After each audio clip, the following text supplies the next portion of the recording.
Spätinger, Spätschau, in the house,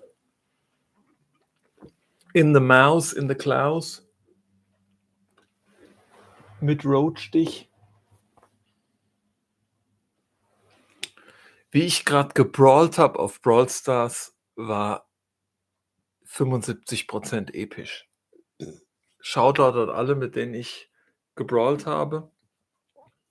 Ich bin oft scheiße, aber manchmal auch gut.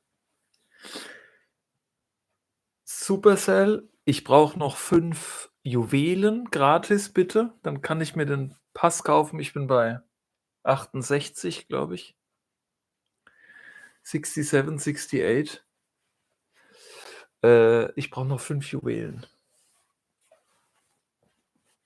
Dann haben wir den Salat. Und bei Clash Royale stoße ich jetzt leider an meine Grenzen. Aber ich werde es weiter probieren. Da bin ich wirklich nicht gut. Ich kann vieles nicht deffen. Und manche Decks, gegen die habe ich keine Chance. Aber ich werde es weiter probieren. Ich glaube an mein Deck.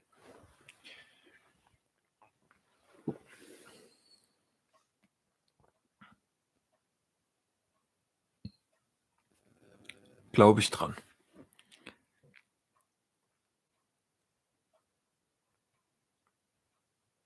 The hero has no idea of letting Grendel live.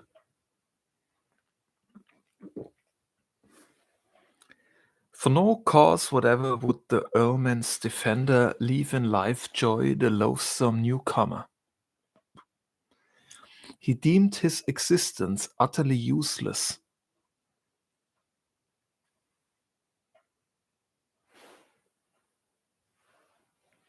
To men under heaven, many a noble of Beowulf brandished his battle sword old. Would guard the life of his lord and protector, the far-famous chieftain, if able to do so. While waging the war, this wist they but little, brave battle thanes, while his body intending. No weapon would harm Grendel. He bore a charmed life. To slit into slivers and seek in his spirits, that the relentless foreman of finest of all on earth's weapons nor any of war builds was willing to endure but weapons of victory. Swords and such like he had sawn to the pens with. His death at that time must prove to be wretched, and the far away spirit widely should journey into enemies' power. This plainly he saw then, who with mirth of mood malice no little had wrought in the past on the race of the earthmen. To God he was hostile.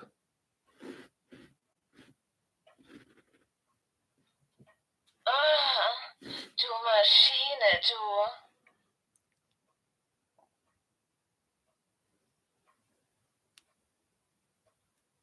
That his body would fail him. But Hylax's hardy henchmen and kinsmen held him by the hand, hateful to other, was each one if living.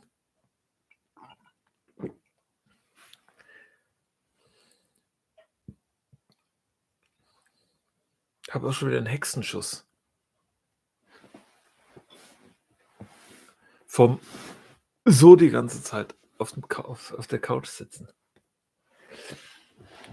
Setz dich doch mal aufrecht hin. Hier. Mein Bu. Held him by the hand, hateful to other, was each of one living. A body wound suffered, the direful demon, damage incurable. His body bursts, was seen on his shoulder, his sinews were shivered. His body did burst. To Beowulf was given glory in battle.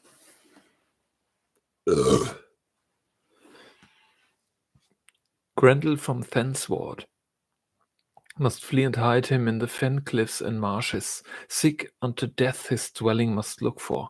Unwinsome and woeful he wist the more fully. The monster flees away to hide in the moors. The end of his earthly existence was nearing, his life days' limits. At last for the Danemen, where the slaughter was over, their wish was accomplished.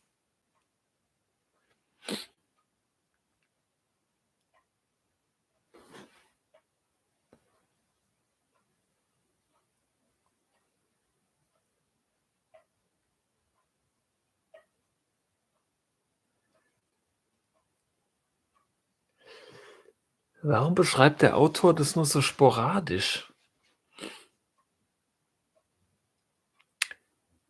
Man fühlt sich, als wäre man Teil der anderen und nicht bei Beowulf, sondern ja.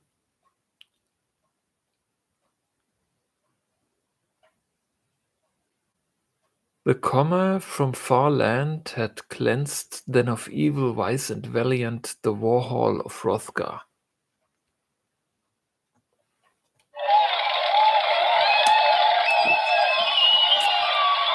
Saved her from violence. He joyed in the night work in repute for prowess, the prince of the gatemen.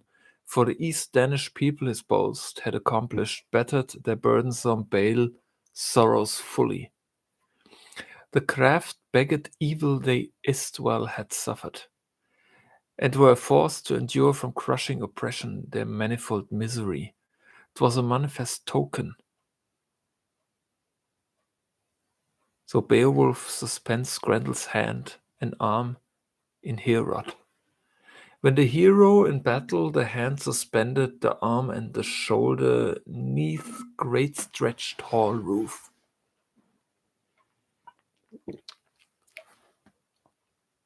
The head shrinkers applauded. In the mist of the morning, many warriors stood round the gift hall as the story is told.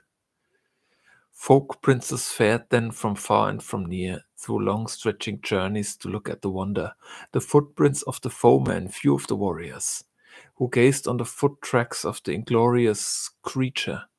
His parting from life pained very deeply, how, weary in spirit of from those regions, in combats conquered he irrid his traces.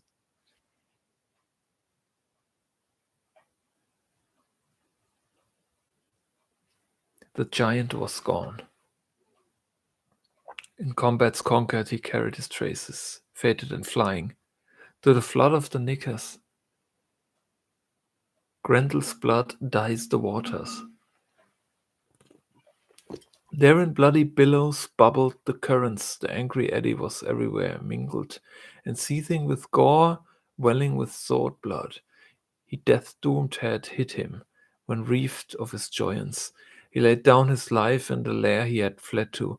His heathenish spirit where hell did receive him.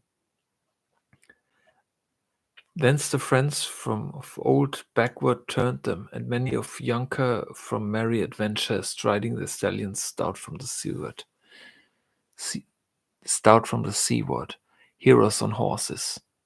They were heard very often, Beowulf's praises. Many often asserted that neither south nor north in the circuit of waters over outstretching earth plains, none other was better. Mid-bearers of war shields, more worthy to govern, neath the arch of the ether, not any however, gainst the friend lord muttered mocking words uttered. Of Hrothgar the gracious of the famed ones permitted their fellow-skinned horses to run in rivalry, racing and chasing, where the fieldways appeared to them fair and inviting, known for their excellence of the Thane of the folklore, a man of celebrity, mindful of rhythms, who ancient traditions treasured in memory, new word groups found properly. The bard after gan the Beowulf's venture, word is born, wisely to tell, and words that were clever to utterly skilful. Earnestly speaking, everything told he heard as to Siegmund's mighty achievements. Many things hidden, the strife of the Wheelsing, the wide-going ventures, the children of men, knew of but little the feud and the fury, but Fitela with him, when such like matters he minded to speak of, uncle to nephew, as in every convention each to other was ever devoted. Devoted, a numerous host. Of the race of the Scathers, they had slain with the sword edge.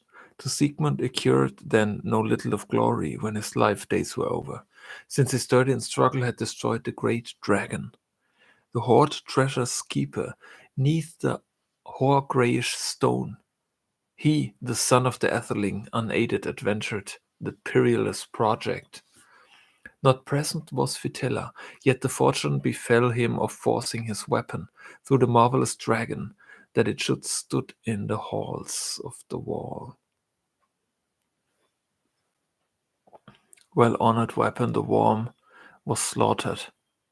The great one had gained then by his glorious achievement to reap from the ring hoard richest enjoyment as it did please him. His vessel he loaded, shining ornaments on the ship's bosom carried. Kinsman of Wales, the drake in heat, he melted.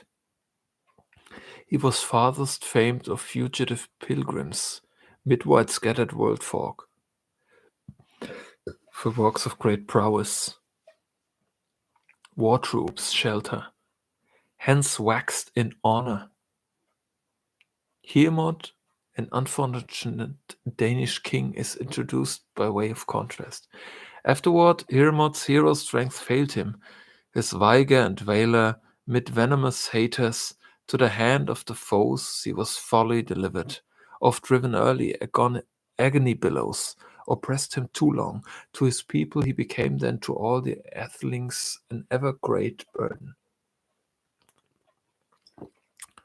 holding it down.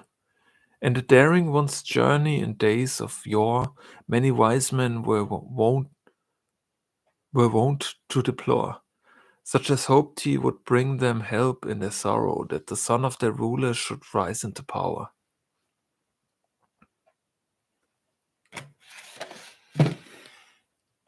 Arschloch. Nö.